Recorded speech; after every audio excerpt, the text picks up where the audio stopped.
Assalamualaikum warahmatullahi wabarakatuh.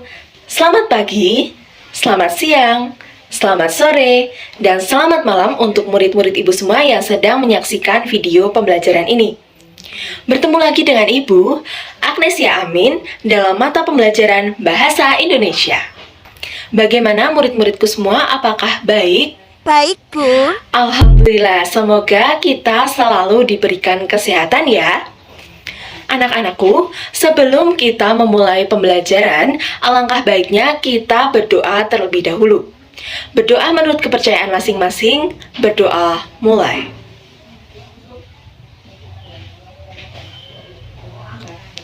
Selesai. Bagaimana anak? Masih semangat? Kalian tentunya harus semangat ya, karena materi yang akan kita pelajari adalah materi yang menarik. Kira-kira apa ya? Nah, namun sebelum itu Ibu ingin bertanya kepada kalian, apakah kalian pernah membaca ataupun memerankan sebuah drama tradisional maupun drama modern? Pernah. Jika kalian pernah, berarti kalian tahu dong kita akan belajar apa? Betul sekali, kita akan belajar teks drama.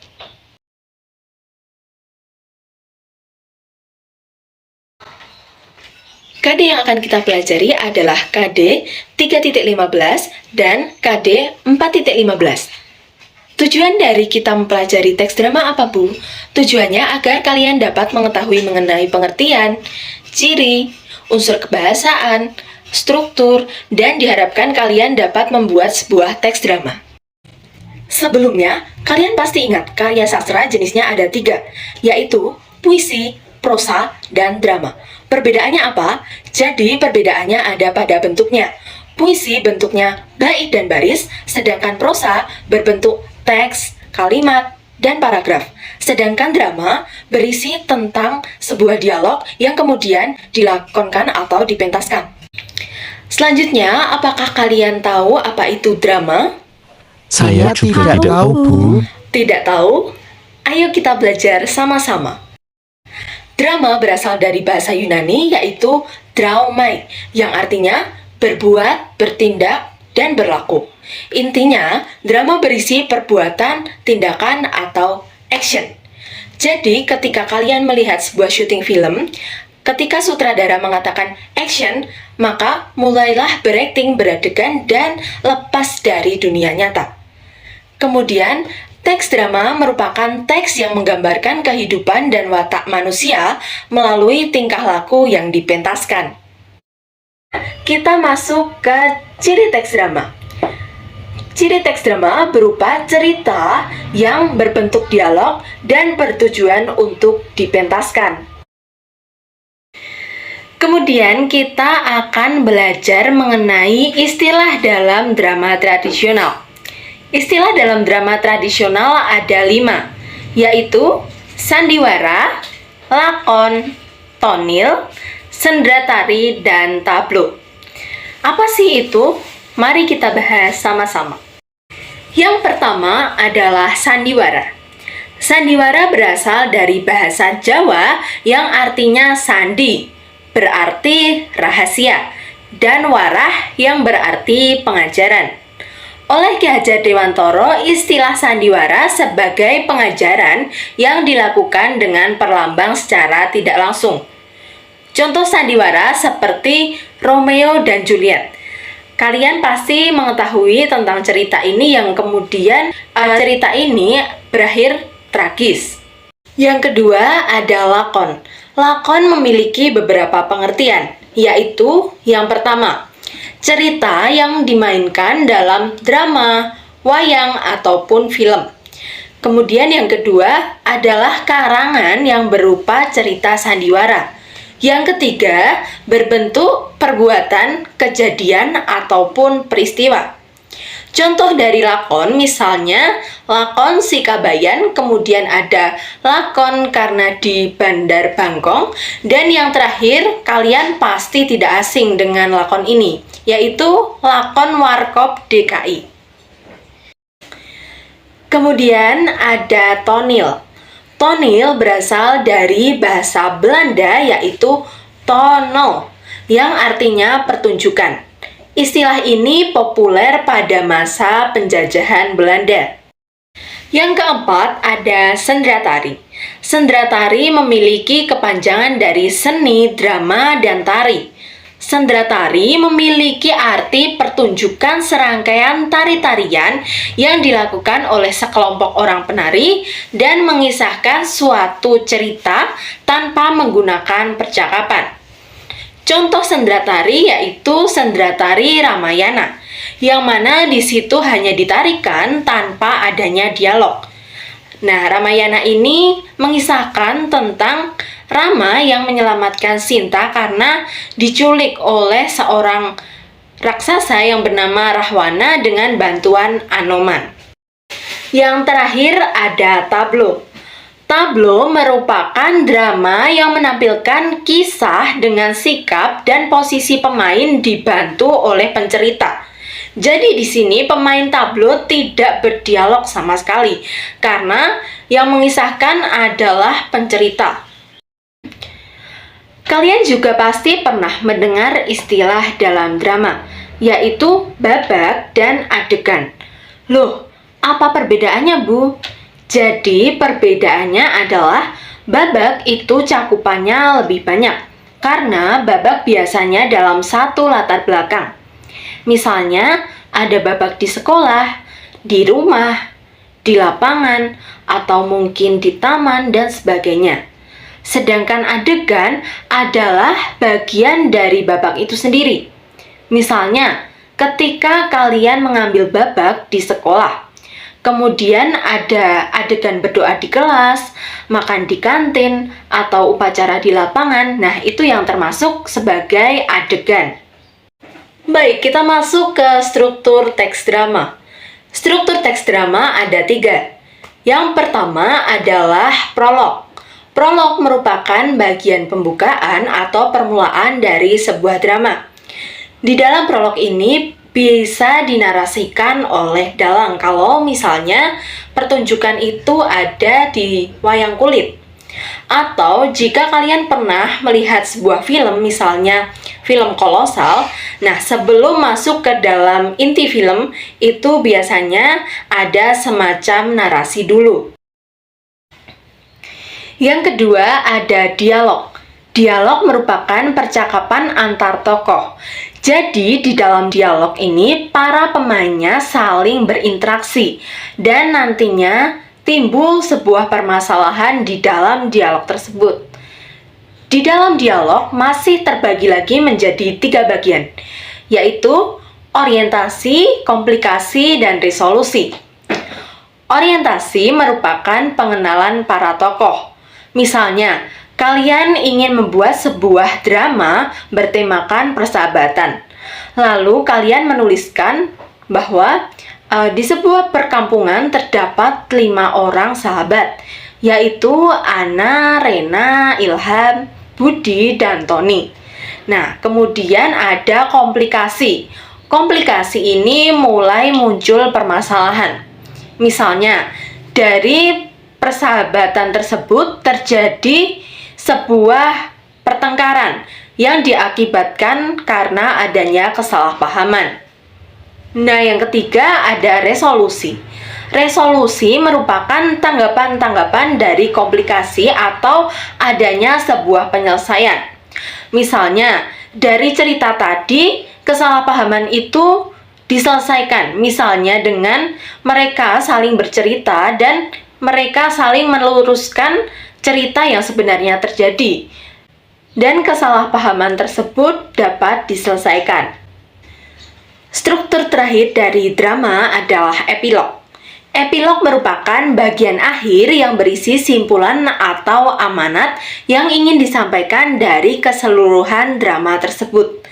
Misalnya, dari cerita tadi, amanat yang dapat dipetik adalah jangan terlalu menuruti kata hati, karena yang dirasakan itu belum tentu benar. Dan kita harus cari dahulu bukti yang sebenarnya. Nah, itulah yang disebut sebagai epilog. Baik, kita masuk ke unsur drama. Selain tema dan amanat, drama dibentuk dari unsur lainnya, seperti alur, penokohan, latar, dan unsur lainnya. Tapi sebelum itu, Ibu ingin tahu apakah kalian mengetahui tema dan amanat? Tahu Bu, tema adalah pokok pikiran atau dasar cerita, sedangkan amanat adalah pesan yang ingin disampaikan. Betul sekali. Jadi, tema adalah pokok pikiran atau dasar cerita yang dipercakapkan, yang kemudian dipakai sebagai dasar mengarang cerita. Misalnya, dari cerita tadi, temanya adalah persahabatan. Kemudian, amanat adalah pesan yang ingin disampaikan dari keseluruhan cerita. Baik, kita masuk ke unsur selanjutnya, yaitu alur. Alur merupakan rangkaian peristiwa dan konflik yang menggerakkan jalannya cerita. Alur mencakup pengenalan cerita, konflik awal, perkembangan konflik, dan penyelesaian. Apa sih itu? Mari kita bahas. Yang pertama ada pengenalan cerita. Pada tahap ini, mulai dikenalkan tokoh yang terlibat, karakternya bagaimana, latarnya seperti apa, dan sebagainya. Yang kedua adalah konflik awal. Pada tahap ini mulai terjadi masalah yang akan menjadi isi cerita. Konflik awal ditandai dengan adanya ketegangan atau pertentangan antar tokoh yang terlibat. Yang ketiga ada perkembangan konflik, yaitu tahap ini adalah suatu permasalahan atau ketegangan berada pada titik yang paling puncak. Yang keempat adalah penyelesaian. Penyelesaian merupakan tahapan ketika permasalahan atau konflik sudah dapat diselesaikan. Pada tahap ini sudah tidak ada permasalahan ataupun ketegangan antar tokoh. Selanjutnya ada penokohan. Penokohan merupakan cara pengarang menggambarkan karakter tokoh, yaitu dengan berbagai macam cara. Yang pertama adalah teknik analitik langsung, yaitu dapat melalui pendeskripsian secara langsung oleh penulis dengan misalnya mendeskripsikan ciri fisik yang menunjukkan ke diri dari tokoh tersebut. Yang kedua, ada penggambaran fisik dan perilaku tokoh. Misalnya, keadaan tokoh digambarkan bertubuh tinggi, gagah, berwajah tampan, dan sebagainya. Sedangkan perilaku tokoh misalnya diceritakan bahwa tokoh tersebut dermawan karena sering memberi pertolongan kepada orang. Yang ketiga ada penggambaran lingkungan kehidupan tokoh. Misalnya, tokoh tersebut dibesarkan di lingkungan keluarga yang berada atau keluarga yang kaya. Selanjutnya adalah penggambaran kebahasaan tokoh. Misalnya, tokoh tersebut sering menggunakan bahasa yang sopan dan santun. Selanjutnya ada pengungkapan jalan pikiran tokoh, di mana watak tokoh ini digambarkan melalui jalan pikiran atau perasaan dari tokoh tersebut. Contohnya yaitu dalam penggalan berikut. Tak seperti orang kaya lain, Pak Sukaryo sadar tidak semua orang seberuntung dia dan keluarganya. Yang terakhir ada penggambaran oleh tokoh atau dialog antar tokoh. Jadi, tokoh tersebut diceritakan oleh tokoh lainnya. Misal, A dan B itu membicarakan tentang si C, di mana si C ini adalah orang yang dermawan. Unsur yang selanjutnya ada tokoh. Tokoh merupakan pelaku yang menjalankan cerita. Berdasarkan perannya, tokoh dibagi menjadi tokoh utama dan tokoh pembantu. Tokoh utama merupakan tokoh yang menjadi sentral cerita dalam sebuah pementasan drama. Biasanya tokoh utama ini sering keluar di dalam cerita. Yang kedua ada tokoh pembantu. Tokoh pembantu merupakan tokoh yang dilibatkan atau dimunculkan untuk mendukung jalannya cerita dan memiliki kaitan dengan tokoh utama. Selanjutnya, berdasarkan wataknya, tokoh dapat dibagi menjadi tokoh berkembang, tokoh statis, tokoh serba bisa. Apa sih itu? Yang pertama ada tokoh berkembang. Tokoh berkembang adalah tokoh yang mengalami perkembangan watak atau nasib. Misalnya, yang semulanya itu tokohnya jahat menjadi tokoh yang baik. Yang kedua ada tokoh statis. Tokoh statis yaitu tokoh yang tidak mengalami perubahan karakter. Jadi dari awal hingga akhir tokohnya itu memiliki karakter yang sama. Misalnya dia baik, dan kemudian di akhir dia juga tetap menjadi orang yang baik. Yang terakhir adalah tokoh serba bisa.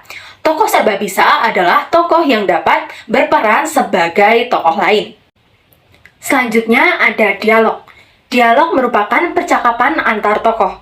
Nah, dalam dialog ini ada 3 elemen yang tidak boleh dilupakan, seperti tokoh, wawancang, dan kramagung. Tokoh merupakan pelaku dalam cerita. Wawancang merupakan dialog atau percakapan yang harus diucapkan oleh tokoh dalam cerita. Dan kramagung merupakan petunjuk pelaku atau tindakan ataupun perbuatan yang harus dilakukan oleh tokoh. Nah, biasanya dituliskan dalam tanda kurung dan cetak miring. Contohnya bisa kalian lihat di samping. Tulisan yang ibu beri cetak berwarna biru merupakan tokohnya. Sedangkan tulisan yang ibu cetak berwarna oranye adalah wawancang atau dialog yang dilakukan oleh tokoh. Kemudian tulisan yang ibu cetak berwarna merah merupakan sebuah tindakan atau yang disebut sebagai kramagung. Selanjutnya ada latar. Latar merupakan keterangan mengenai ruang, waktu, maupun suasana. Latar dapat dinyatakan melalui percakapan tokoh. Dalam pementasannya, latar juga dapat dinyatakan melalui tata panggung dan tata cahaya. Misalnya, jika latarnya itu berada di sekolah, maka tata panggungnya disusun dengan menggunakan meja, kursi, dan papan tulis. Sedangkan untuk menggambarkan waktu dan suasana menggunakan tata cahaya, yaitu misalnya di sekolah menggunakan tata cahaya yang berwarna putih. Selanjutnya ada bahasa. Bahasa merupakan media komunikasi antar tokoh. Bahasa juga dapat menggambarkan watak, tokoh, latar, ataupun peristiwa yang sedang terjadi.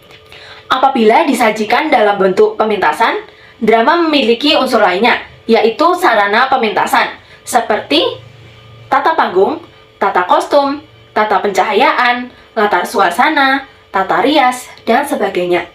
Kita masuk ke ciri kebahasaan teks drama. Ciri kebahasaan teks drama yang pertama, yaitu menggunakan konjungsi urutan waktu. Drama merupakan rangkaian cerita, yang mana rangkaian tersebut dapat digabungkan menggunakan konjungsi urutan waktu. Misalnya menggunakan konjungsi kemudian, lalu, dan setelah itu. Ataupun jika kalian melihat sebuah film, misalnya SpongeBob, biasanya dituliskan 2000 years later, yang artinya 2000 tahun kemudian. Nah, itu juga termasuk konjungsi urutan waktu. Yang kedua, banyak menggunakan kata kerja yang menunjukkan peristiwa. Contohnya menggunakan kata menyuruh, menobatkan, menyingkirkan, dan lain sebagainya. Yang ketiga, yaitu banyak menggunakan kata kerja yang menyatakan sesuatu yang dipikirkan atau dirasakan oleh tokoh. Misalnya, menginginkan, merasakan, mengharapkan, mendambakan, dan lain sebagainya. Yang keempat, yaitu menggunakan kata sifat. Kata sifat dipakai untuk menggambarkan tokoh, suasana, dan latar belakang. Contohnya menggunakan kata cantik, indah, gagah, dan lain sebagainya. Yang kelima, yaitu menggunakan kata ganti. Jadi tidak mungkin di dalam sebuah drama itu selalu menyebutkan nama. Disinilah dibutuhkan kata ganti. Kata ganti adalah kata yang digunakan untuk menunjuk subjek ataupun objek tanpa harus mengulang penyebutan namanya. Tujuan dari penggunaan kata ganti yaitu dapat menghemat waktu, namun tetap memberikan efektivitas kalimat yang diucapkan dalam percakapan. Dengan begitu, komunikasi akan lebih baik tanpa harus bertele-tele. Kata ganti misalnya saya, kamu, mereka, kita, kalian, dan sebagainya. Yang terakhir yaitu menggunakan kata tidak baku. Dialog dalam teks drama menggunakan bahasa sehari-hari atau bahasa yang tidak formal. Jika menggunakan bahasa yang formal, nantinya akan terkesan aneh dan terkesan dibuat-buat. Nah, kemudian digunakan kata yang tidak baku ini untuk membuat sebuah drama terkesan nyata dan realistis. Baik anak-anak, kita sudah mempelajari tentang teks drama, mulai dari pengertian hingga ke unsur-unsur teks drama. Selanjutnya, untuk mengecek pemahaman kalian, Ibu akan memberikan penugasan. Silahkan kalian membentuk kelompok dengan satu kelompok terdiri dari 4 anggota. Kemudian, kalian cari sebuah teks drama, boleh tradisional maupun modern, dan kalian telaah kaidah kebahasaannya serta struktur teks drama tersebut. Kemudian, berikan kesan dan pendapat kalian mengenai drama tersebut. Tugas tersebut kemudian diketik dan dikumpulkan di pertemuan minggu depan untuk dipresentasikan. Paham ya anak-anak? Jika ada yang ingin ditanyakan mengenai pembelajaran kali ini, bisa disampaikan melalui kolom chat ataupun kalian bisa menghubungi Ibu secara pribadi. Sekian yang dapat Ibu sampaikan, jangan lupa tugasnya dikerjakan dan materinya dipelajari kembali. Karena dengan belajar, makin banyak ilmu, makin banyak tahu. Terima kasih dan Ibu mohon maaf apabila terdapat salah-salah kata. Sekian, wassalamualaikum warahmatullahi wabarakatuh.